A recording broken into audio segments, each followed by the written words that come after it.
Esteves, né, candidato em 2024 Foi pelo uma, MDB. foi uma experiência interessante. E qual era a tua ideia?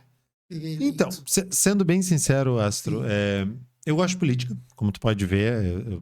A política nasce em mim através de uma inquietação. Eu nunca... Eu faço uma brincadeira aqui, né? Todo mundo, em algum momento, foi um jovem meio revoltado com a forma como o mundo é posto.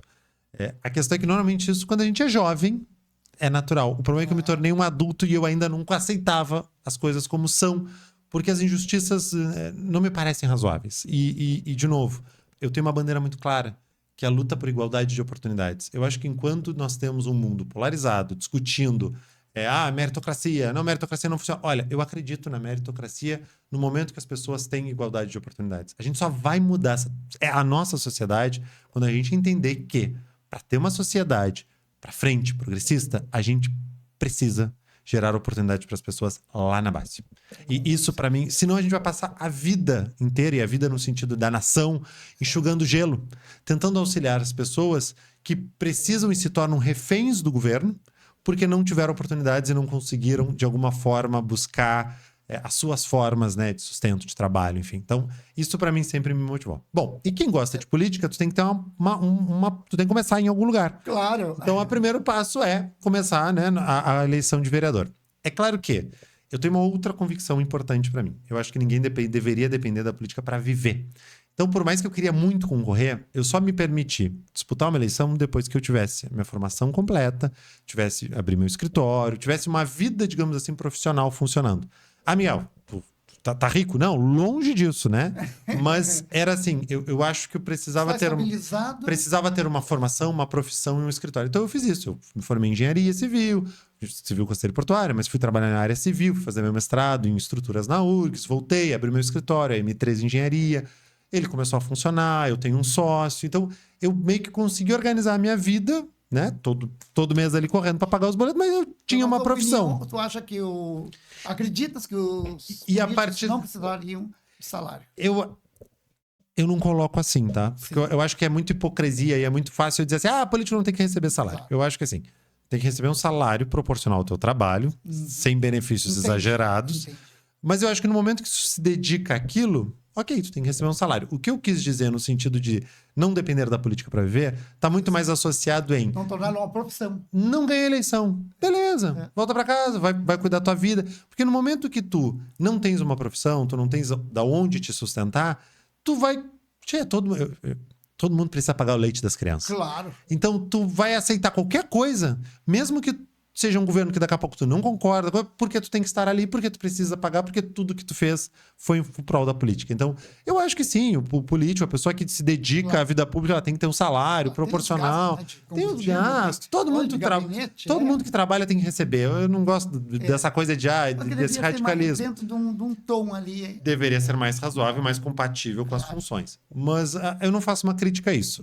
Muito mais, e nem tô aqui para criticar os demais, mas para mim, enquanto convicção própria, eu queria ter uma base profissional antes de disputar a eleição. Então, fiz isso. E aí, quando eu pude, disputei a eleição para vereador. Foi uma eleição bacana. Eu fui mais votado do MDB. Eu consegui ficar ali dentro para entrar. O MDB ficou entre as 21 cadeiras. Só que nós tivemos um problema de legenda. Porque além de tu fazer ali a regra, né? Além de tu fazer coisa, tu tem que fazer o partido tem que fazer 80% do quociente eleitoral. E o MDB por 48 votos não fez. O MDB fez 6.549, faltaram 48 votos pra gente bater os... Tava ali, né? Tava ali. Chegando. Se o partido, ou seja, a soma dos 22 candidatos tivessem feito, eu fui mais votado, eu teria entrado. Mas enfim, acho que tem coisas na vida que não se explica. Né? E tu falou na M3, né? O que é M3? Por que M3? O que ela chegou assim? Que é o teu espaço de engenharia civil. Eu estava lendo ali que engenharia civil é costeiro e portuário. É isso aí. Então, como é que ela chegou? O que acontece lá? Já vou te perguntar como é feita essa triagem, como é feito a pesquisa sobre um projeto. Eu quero um projeto. Eu chego lá, mas primeiro começa contando quem é. Então, M3 Engenharia é a empresa que eu antes de me formar em engenharia civil, eu me formei em técnica agrimensura. Eu sou técnico agrimensor, que é quem faz essa parte de topografia, levantamentos e tal. Então, em 2017, eu abro a empresa para trabalhar com topografia. E aí, enquanto eu estava terminando de me formar em engenharia civil. Em 2019, eu me formo em engenharia civil. E aí, a M3, então, incorpora os serviços de engenharia. A gente entra como um escritório de engenharia. Depois de fazer mestrado em estruturas. E acabou que hoje nós desenvolvemos alguns serviços. Sendo que o nosso carro-chefe, digamos assim, aquilo que mais gera trabalho lá dentro, são justamente projetos estruturais. Nós somos especialistas em projetos estruturais. Mas desenvolvemos outros projetos complementares e trabalhamos muito com a parte de topografia também, porque temos todos os equipamentos, tem estação total, RTK, drones, enfim. Então, hoje nós temos um time, né? Além de mim, eu tenho um sócio que é engenheiro civil, o Thiago, pessoa extremamente competente, que inclusive me permite fazer isso que eu faço, me ausentar da empresa em diversos momentos, apesar de que entre etapas, digamos assim, porque a vida pública ela é isso, né? Tu tá aqui, tu desenvolve um trabalho, daqui a pouco tu sai. E aí eu volto pra empresa. Tem chamados, né? Tem chamados e tá tudo bem, até porque a atividade política, ela ela tem alternância, né? Tu tem eleição a cada 4 anos, a cada 2 anos, então, beleza. Então, a M3, inclusive, me dá, o Thiago, essa pessoa que é meu sócio, me dá essa possibilidade de eu assumir desafios, voltar a fazer isso que eu gosto. E foi um combinado nosso lá no início da empresa. Eu sempre disse, Thiago, eu quero ter uma empresa, eu acho que isso é importante, mas eu quero que ela funcione sem mim para que eu possa, enfim, desempenhar outras tarefas. E é o que eu faço hoje. Mas nós estamos muito bem, o escritório hoje conta com 10 pessoas, eu acho, 9 ou 10 pessoas ali, colaboradores e tal, estagiários também. Claro. E é muito legal, a gente desenvolve diversos tipos de projetos, inclusive umas plaquinhas amarelas, se tu passar aí na rua e olhar, normalmente M3 Engenharia, a gente está presente na obra, seja pelo projeto, seja por algumas execuções, principalmente na parte de infraestrutura, a gente executa também a obra, e nestes casos, né? Claro. E quanto à parte de topografia, fazendo levantamentos, marcações, enfim, tem diversos clientes, graças a Deus, muitos engenheiros, arquitetos, construtoras, pessoas físicas. Quais os profissionais que trabalhavam? Tem arquiteto, tem engenheiro, são inúmeros. E a gente tem alguns orgulhos, né? Eu tenho orgulho de já ter feito mais de 80 mil metros quadrados em projetos estruturais, mais de 1 milhão de metros quadrados em levantamentos. Então, a gente tem aí já uma história, uma bagagem, que não é minha, ela é de uma equipe. Nossa, vamos lá. O Burger King é um projeto que foi desafiador, porque a gente tem ali, o Burger King ali do lado do Big, né? Isso. Aquele solo é aquela parte baixa da cidade, então é um solo extremamente ruim, bom dizer. Então as fundações ali são bastante profundas. Agora, recentemente, a Panemil na Dom Joaquim, do meu amigo Jorge Almeida. Panemil ali do Jorge. Panemil do Jorge foi um grande projeto, uma obra bacana, complexa. Eu vou ali seguidamente. Vai ali, eu já vou aproveitar e vou fazer marketing para meus clientes aqui. Vai na Panemil tomar um cafezinho e comer aquele pão de queijo, aquele pãozinho. O pão dele tem maravilhas, eu vou ali sensacional. E entre outros projetos, graças a gente fez bastante coisa. Te mantém atualizado, porque sabe que a engenharia é um leque, são chegando toda hora coisas e coisas. Se manter atualizado, porque a todo dia são estruturas novas, né? São caminhos novos. Mais importante do que eu me manter atualizado é manter atualizado toda a equipe da empresa. Então, por exemplo, a gente está sempre motivando, comprando cursos. Hoje em dia tem uma facilidade, né, Astro? Sim. Curso online. E tem muita coisa boa online. Vários online. De vez em quando é bom ir pro presencial, mas o online também ajuda bastante. E vamos lá, semana retrasada, agora já me perdi no tempo, nós alugamos um ônibus e levamos toda a empresa para a Construsul, em Porto Alegre, para ver os materiais, os fornecedores, as empresas, as tecnologias. Então a gente está sempre fazendo esses tipos de movimento assim. Foi muito bacana, postamos lá no site da empresa, inclusive foto, e levamos todo mundo, do pessoal da obra, o pessoal do escritório. Fomos de ônibus, sim. Manter todo o escritório atualizado. Até porque estar atualizado é estar à frente do mercado, gerando, né, ganhando eficiência, agradando os nossos clientes, que afinal do dia todo esse trabalho é para atender bem nossos clientes. E como acontece, assim, para a gente entender, a gente fala muito a engenharia civil, para muitas pessoas consegue, outras não conseguem chegar. Então, chegar lá, eu digo, olha, eu quero uma casa, um terreno assim, assim, assim. Como é que a primeira pauta ali? Bom, primeiro a gente tem que entender se tu já tem o teu terreno, se está regularizado, o que que tu queres, se tu já tem um projeto arquitetônico, se tu ainda não tem, a gente vai desenvolver o teu estrutural, a gente vai te orientar um arquiteto, enfim. Então, tem diversos passos. A primeira coisa é, liga pra gente. Se tu botar no Google M3 Engenharia, tá lá o nosso número. Se Tá entrar ali no mesmo. se entrar no tá lá. Se entrar no Instagram, M3 Engenharia, vai nos achar. Se passar na frente de uma obra que tem a nossa placa, tem o telefone do responsável técnico, seja meu, seja do Thiago. Liga pra gente, aí a gente vai conversar, vai entender o que tu tens, o que tu queres, vamos te auxiliar. Eu digo o seguinte, em último caso, tu vai sair com alguns conselhos. No melhor dos casos, tu vai contratar a gente. Ah, boa. Então, sempre com muita Não seriedade. vai vazio. Porque, Astro, aqui eu quero fazer uma reflexão importante. E eu falava muito nisso. Eu fui presidente da Associação de Engenheiros e Arquitetos. Inclusive, quero mandar um beijo para a Vivian Magalhães, que é a presidente hoje. Me sucedeu, era a minha Vivian. Era a minha vice, agora é a presidente. Pessoa Ela é muito linda. competentíssima, parceirona, muito minha amiga. Mas uma coisa que eu dizia muito lá se tu vai construir, tá? Procura um profissional e encara a verdade. Porque tem muita gente mentindo para agradar o cliente na largada. Ah, mas eu faço uma casinha assim, eu vou pagar tanto, não sei o quê. Aí depois chega no meio da obra. Aí tu chega no meio da obra, tu ficou sem dinheiro, não era o que foi, e tu tá empipinado com aquela obra. E aí tu fala mal de todos os profissionais da construção. Por quê? Porque tu achou os errados. Claro. Tu achou os errados. Então, assim, vai construir, gente, engenheiro ou arquiteto. Ah, mas eu tenho um empreiteiro que não sei o quê. Olha, saiba o risco que tu está assumindo. Primeiro, pela falta da responsabilidade técnica na tua obra, que é obrigatória por lei, mas mais do que isso. Porque não tem como tu te planejar, tu te organizar, porque aquela pessoa ela não está preparada para isso. Então, assim, tu pode fechar com o teu empreiteiro, maravilha, mas tu tem que ter um profissional para acompanhar a tua obra. Sair do ilusório, né? Porque isso aí eu ouço toda hora, assim, eu que... Sai do ilusório, conversa.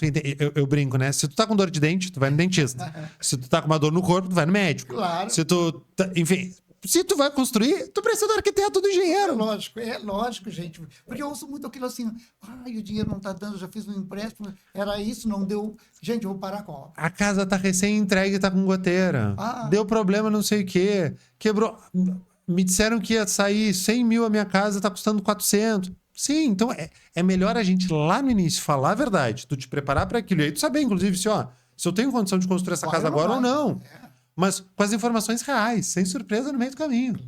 E eu ainda tem um detalhe que eu considero o prazo. Entrega daqui a um ano. Gente. Não, mas eu faço em 3 meses com o meu nome. Não faz. Aí acaba que assim, a gente perde o cliente por dizer a verdade. Mas, em compensação, eu prefiro perder o cliente por dizer a verdade do que no meio do caminho meu cliente brabo, né? Meu cliente consciente, ele vai entender. E eu cansei, não foi uma nem duas, de pegar projetos no meio do caminho porque deu problema. Não foi uma nem duas, é muito comum. E eu tinha uma pergunta que o que é melhor para vocês lá no escritório? Construir ou reformar? Eu gosto do zero, é muito mais fácil, tu vai pensar na necessidade do cliente, é muito mais fácil tu começar do zero. Mas tem profissionais, tem colegas, né, arquitetos, engenheiros, que trabalham com reformas e que são muito bons. Tem um amigo meu, um grande amigo meu, o Yuri, fazer propaganda para concorrência aqui, ó. Viu como a gente não tem problema? Da Angular, um grande amigo meu. E que o cara é muito bom em pegar obras no meio do caminho que estão com problemas e arrumar e entregar bem. Então, o cara tem expertise nisso, né? Em reformas e tal. O cara é bom. Que bom, nosso bate-papo maravilhoso. Se me deixar, eu falo até amanhã, Astro. Tu tem que me cuidar aqui. Não, estamos batendo papo maravilhoso, está muito gostoso. Terá que voltar mais vezes, que a gente quer saber muitas coisas como subsecretário de Direitos Humanos, porque abrange...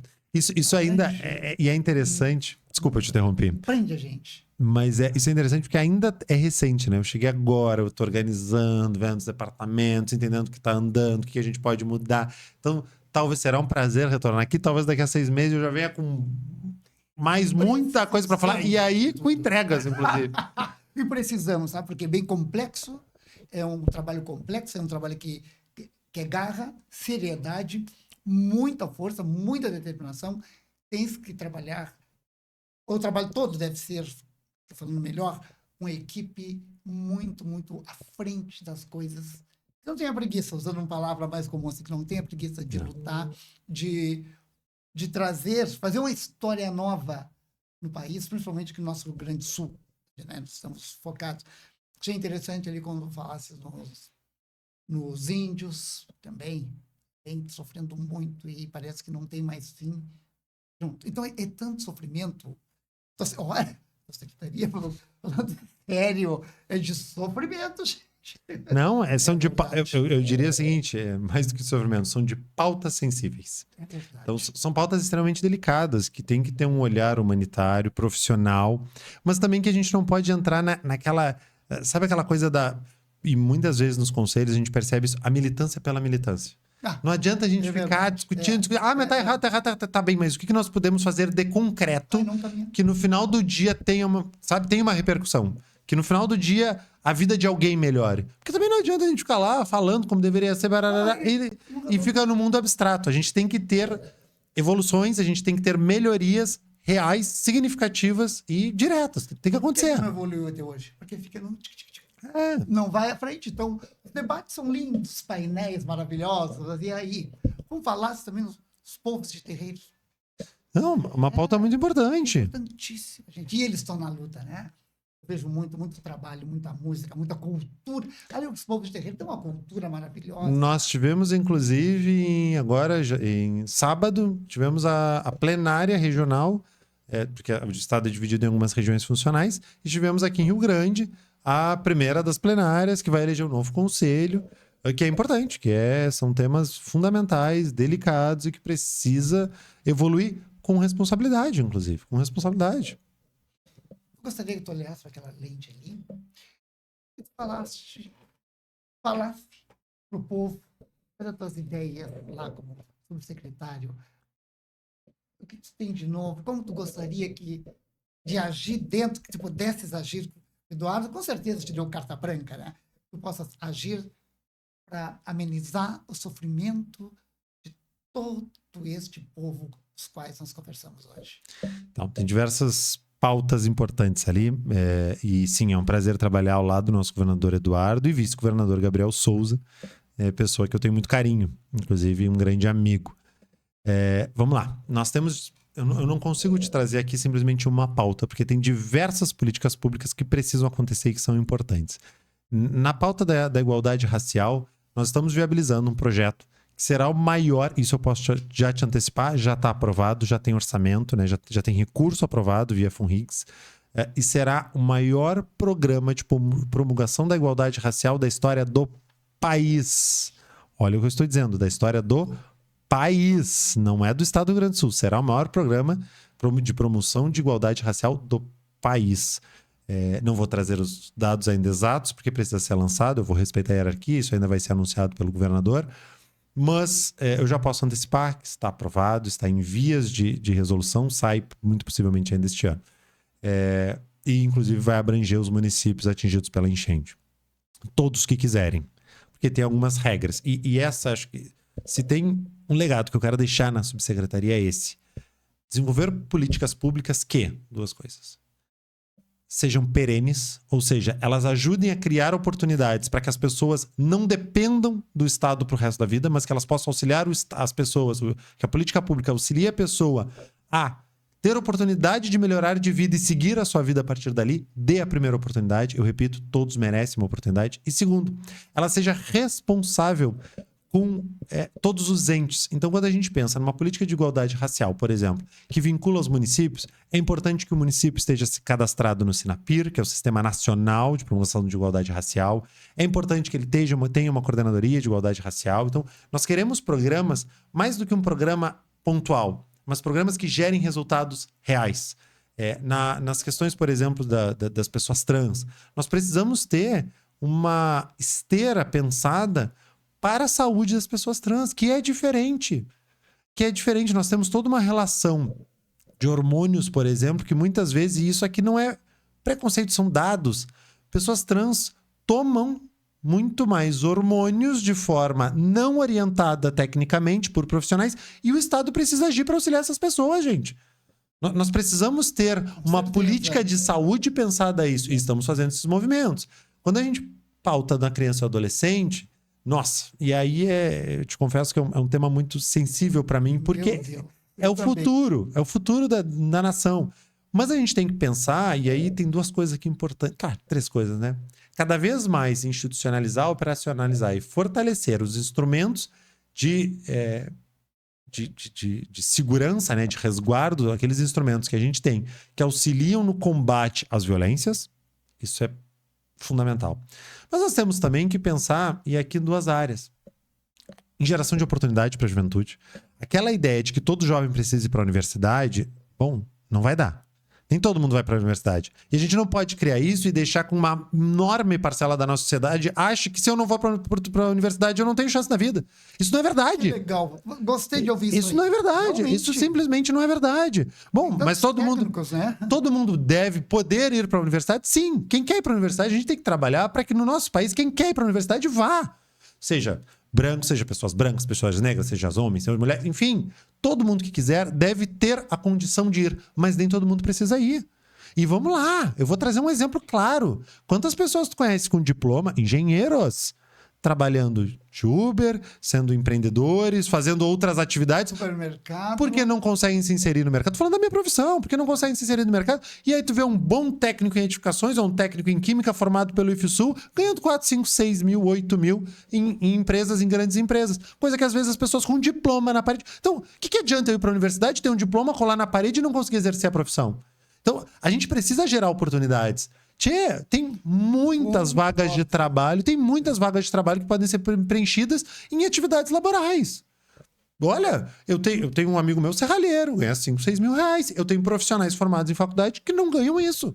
Então, assim, geração de oportunidades ela é importante na juventude para a gente começar a entender que o jovem que não foi para a universidade ele não pode se ter como um jovem que não deu certo. Porque tem muita atividade profissional, tem muita atividade. Isso machuca, né? Ah, não tem faculdade? Machuca. Isso foi uma mentalidade que foi criada e que não faz mais sentido.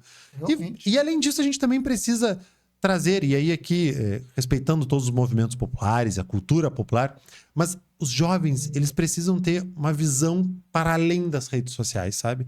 A rede social é importante, a tecnologia é importante, mas a gente precisa... Bitolar suas redes sociais. Eu tenho preocupações com as próximas gerações. Porque é uma geração que precisa... Eu já tenho agora, sabe? É visão, é mente, é tudo. É a memória enfraquecida por esses celulares, por essas redes sociais constantes. A pessoa só acredita naquilo que está ali. Fica cego. Não conversa mais em casa. As famílias estão acabando. Perfeito. Numa mesa de jantar, todo mundo mexendo no celular. É triste isso. Apesar de que tu viu que eu me desfoco aqui do assunto, falando em termos de secretaria, né? Nas nossas secretarias. Vem dentro dentro do tema. É verdade.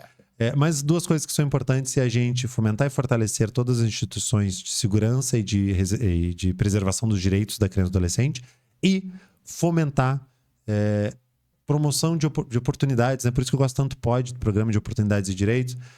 Fomentar formas de gerar oportunidade para esses jovens, porque não dá para a gente conceber que o jovem que não foi para a universidade ele é um jovem que não deu certo, até porque tem muita atividade laboral e a gente precisa, inclusive, inserir os jovens na atividade. Tem gente que faz bolo, que prepara Tu queres ver uma atividade que o Brasil tá deixando passar? Tem estudos que indicam que o mundo vai precisar... Vamos lá, o mundo precisa cada vez mais de pessoas trabalhando com TI, tecnologia da informação. E já tem estudos indicando que o Brasil tem déficit de 300, 400 mil vagas de empregos nessa área. Imagina. E nós estamos falando de uma área que eu posso ser empregado de uma empresa da Irlanda e trabalhar em Pelotas. Eu posso ser funcionário de uma empresa lá na Austrália e trabalho em home office, porque a TI é muito home office. E aí eu posso estar aqui trabalhando numa empresa europeia. Quer dizer, e ganhando em euro, em dólar, porque vivendo uma realidade em real e ganhando um salário compatível com um salário internacional. Isso já é realidade. E a gente está deixando passar. A gente precisa criar e fomentar. Porque a gente tem mão de obra, a gente tem capacidade. Esses jovens precisam ter essa oportunidade. Olha quantas vagas de emprego que poderiam estar gerando, né? Gerando renda, ajudando as pessoas a viverem melhor aqui, através desse segmento, para falar de um entre tantos vários. Então, isso é uma coisa importante. Gente, que maravilha. Como é bom conversar. Como é maravilhoso pegar toda... Astro, eu tô rindo porque eu me desato a falar. Eu amo o que eu faço. Não é à toa que eu decidi... Não é à toa que eu decidi assumir um desafio e pensa, eu sou pelotense, nascido, criado, morei a vida inteira. sair em alguns momentos, Eduardo né? é inteligente, né? E o Gabriel, o Eduardo e o Gabriel. O Gabriel eu Nosso não o vice, conheço nosso pessoalmente. vice-governador. Né? Mas vai um grande abraço para Com o governador certeza. também. Mas o Eduardo eu o conheço já de muito tempo. Ele sabe. O Eduardo sabe de pisa, o Eduardo sabe aonde ele chega e ele vem fazendo esse trabalho bonito, Não. esse trabalho interessante. Eu digo que eu falo com muita vontade, né? Tu pensa, eu morei fora uma época e tal, mas sou pelotense, quase a vida inteira aqui. E assim, e tem um escritório e tudo mais. E aí, sair daqui para assumir um cargo, né, de subsecretário lá em Porto Alegre, mudar um pouco a rotina, mudar a vida, estar em Porto Alegre durante toda a semana. No final de semana, normalmente eu volto para Pelotas, mas toda semana. Foi uma grande mudança. Mas eu fiz porque é tão apaixonante quando a gente faz o que a gente gosta e vê resultado. E tu vê que se tu deixar, eu falo aqui com brilho no olho. Não, e eu gosto de ouvir as pessoas, sabe? Eu tenho paixão de entrevistar, de conhecer, de saber tantas coisas e ajudar. Quanta ajuda nessas suas palavras estás levando a milhares de pessoas esse entendimento. Então, é muito importante o bate-papo, essa troca de ideia. Quanta coisa foi colocada aqui para as pessoas, né, irem já sabendo que vai existir uma fonte, ou que já existe uma fonte, e que não estão sozinhos. Que há uma secretaria lutando, buscando, informatizando, informando também. Olha, quero te agradecer bastante e quero que voltes novamente aqui trazer mais novidades para a gente. Será um prazer enorme, Astro. Tem uma outra entrega importante que eu quero trazer, é que nós vamos entregar veículos adaptados para pessoas com necessidades, para as prefeituras, justamente também para fortalecer, serão mais de 100 veículos, para fortalecer a inclusão, porque a inclusão também é um tema extremamente importante. E ela começa com coisas simples como a autodescrição, quando a gente entra num programa, falar, olha, eu sou uma pessoa assim, para ajudar as pessoas que não têm, por exemplo, não conseguem enxergar, né? As pessoas que são deficientes visuais, além de nos ouvir, conseguir enxergar, né, por outros sentidos o que está acontecendo. Também a questão da inclusão nos acessos, né? Poxa, tu já fez o exercício de sentar numa cadeira de rodas e tentar se deslocar pelo centro da cidade? É extremamente complexo. Eu fiz também com uma venda nos olhos. Então, em Porto Alegre, meus cursos. E essas pautas são importantes. Então, e esses carros vão ajudar para que a gente possa, para que os municípios possam atender pessoas com necessidades especiais, transportar, levar para consultas, enfim. Mas, fechando esse parênteses, eu quero te parabenizar por esse programa. Meu amigo, obrigado. Muito bom estar aqui. Como eu disse, eu que adoro falar sobre isso e à frente de uma pessoa, uma bagagem como tu tens, é muito legal. Obrigado. Uma conversa leve, descontraída, falando de tudo. Aliás, começamos pesado, falamos de brincadeiras, falamos de coisa boa. Bom isso aí, né? Porque assim é a vida, né? A gente tem que... A vida é isso, é tudo. A gente falou pura realidade. Eu agora vou chamar o Jefferson. Digo, Jefferson, tudo bem? O Jefferson vai entrar trazendo a agenda da semana. Jefferson, ele traz uma agenda até não tão boa, por quê? Houve o ciclone, o vento, ele mora ao lado do Teatro 7 de Abril. Olha! E sim, ele mora ali, mas parece que levantou algo no teatro, e a casa dele também. O teatro tão esperado, né? Estamos esperando por esse teatro. Está chovendo dentro do teatro. Então ele traz, e atingiu também essas telhas que voaram, onde ele mora ao lado. Então, que pecado. Ele traz agora para vocês. Não vem dessa vez muito feliz, como sempre. Mas o Jefferson agora também é um rapaz muito viajado, tem filhos morando em alguns países aí, e ele vai, com Márcia Tomazetti, sua esposa, fazer vários passeios por aí. Então, gente, fique com Deus até a próxima semana, se Deus quiser, e Ele quer.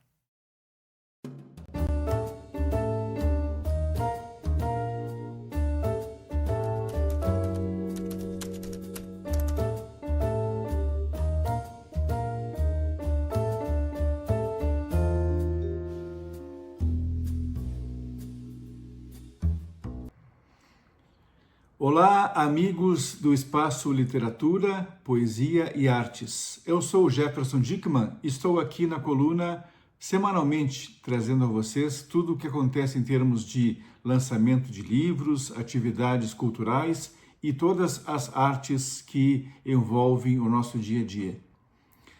Eu ainda estou em Curitiba, onde estou tendo a alegria de receber a visita do meu filho, que mora em Buenos Aires, está aqui passando alguns dias comigo, e está sendo muito bom.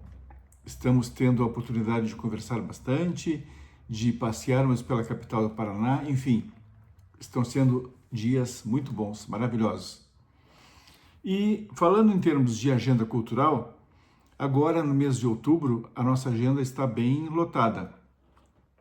No dia 9 de outubro, aí em Pelotas, nós teremos o jantar festivo da APECAM, Associação de Apoio às Pessoas com Câncer, ali no Clube Brilhante, no dia 9/10, onde várias pessoas receberão homenagens e toda a renda deste jantar será destinada à compra de cestas de Natal especiais para os assistidos da APECAM. Vamos todos prestigiar, eu estarei lá, com certeza. Já no dia 17 de outubro, ali em São Lourenço do Sul, com o apoio da AIU, Academia Internacional de Artes e Letras Sul-Lourenciana, e o CEL, Centro de Escritores Lourencianos, nós teremos o lançamento do livro Mágica Presença, da minha amiga Maria Alice Estrela. É um livro com 45 crônicas, lançado pela minha amiga Maria Alice, que este ano é uma das patronas da Feira do Livro de Pelotas. Então, no dia 17 de outubro, a partir das 17 horas, ali no restaurante Nona Brai, em São Lourenço do Sul. Já no dia 21 de outubro, aqui em Curitiba, eu terei a honra de estar tomando posse na Academia José de Alencar, como mais um dos seus membros efetivos, tendo a honra de estar tomando posse na AUJA, Academia José de Alencar, presidida pela minha querida amiga Anita Zipin. Essa é uma entidade que conta com 86 anos de existência. É toda uma história de várias décadas apoiando e promovendo a cultura aqui em Curitiba. Então, eu terei muita honra e muita satisfação em estar tomando posse como mais um dos seus membros efetivos.